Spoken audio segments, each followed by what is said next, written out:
වසර 1600ක් පමණ ඉපැරණි නෛර්යානික ශ්‍රී සද්ධර්මය කිව නොහෙන දුක්ඛන්දරාවක් විඳතරාගත් ගරුතර බුද්ධ පුත්‍රයන් වහන්සේලා බුද්ධ භාෂිතය ග්‍රන්ථාරූඪ කිරීමේ අමරණීය මෙහෙවර දිව්‍ය හිමියෙන් ඉටු කළසේක.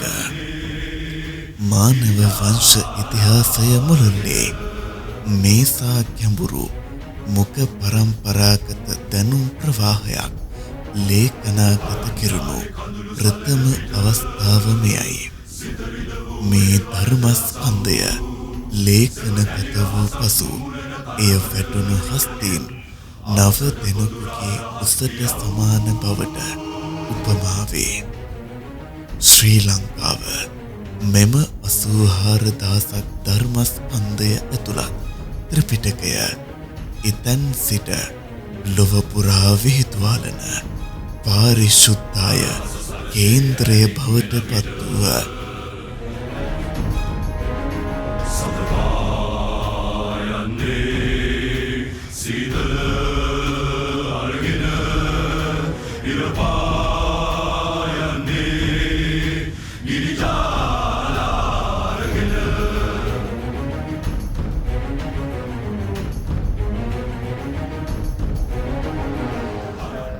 තාක්ෂණය දියුණු කාලයක මේ තරම් දියුණු නැති කාලයක පවා මේ උතුම් ධර්මය sannivedanaya කිරීම සඳහා අපගේ භික්ෂුන් වහන්සේලා විශාල ආකාරයෙන් මැදිහත් වෙලා කැපකිරීමක් කරලා තියෙනවා.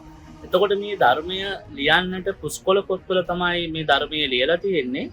ඒ පොත් ලියන්නට උන්වහන්සේලා ගත්ත අප්‍රතිහාර ධෛර්යය කොච්චරද කියනවනම් උන්වහන්සේලා විශාල කැපකිරීමක් කරලා මේ පුස්කොළ පොත්වල මේ ධර්මය ලියලා තියෙනවා. එතකොට උන්වහන්සේලා මේ පොත් ලියලා ඉවර වෙලා අවසානයේ අරහත් පත්වේ නෙමෙයි ප්‍රාර්ථනා කරන්නේ. උන්වහන්සේලා මේ පුස්කොළ පොත් ධර්ම sannivedanaya සඳහා තමයි උන්වහන්සේලා ගොඩාක් මේක භාවිතා කරන්නේ. ඉතින් උන්වහන්සේලාගේ කැපකිරීම මත අවසානයේදී මේ පුස්කොළ පොත් නිර්මාණය කරලා අවසානයේදී උන්වහන්සේලා දේශනා කරන්නේ මේ පොත් ලිවීමේ ආනිසංසය තුළ උන්වහන්සේලාට උතුම් වූ අරහත් භාවය ලබා ගන්න හැකි වේවයි කියලා. ඒ නිසා මේක ඉතා වටිනා ප්‍රයෝජනවත් අනාගතයේ සුරකිය යුතු දෙයක් විදිහට මේ පුස්කොළ පොත් නිර්මාණය අපිට වර්තමානයේ තුලදී දකින්නට පුළුවන්කමක් තියෙනවා.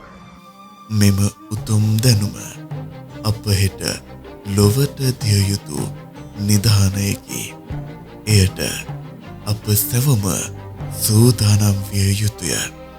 පෙරමින් දෙවි හිමියන් රැකගත යුතු එකම වත්කම එයයි.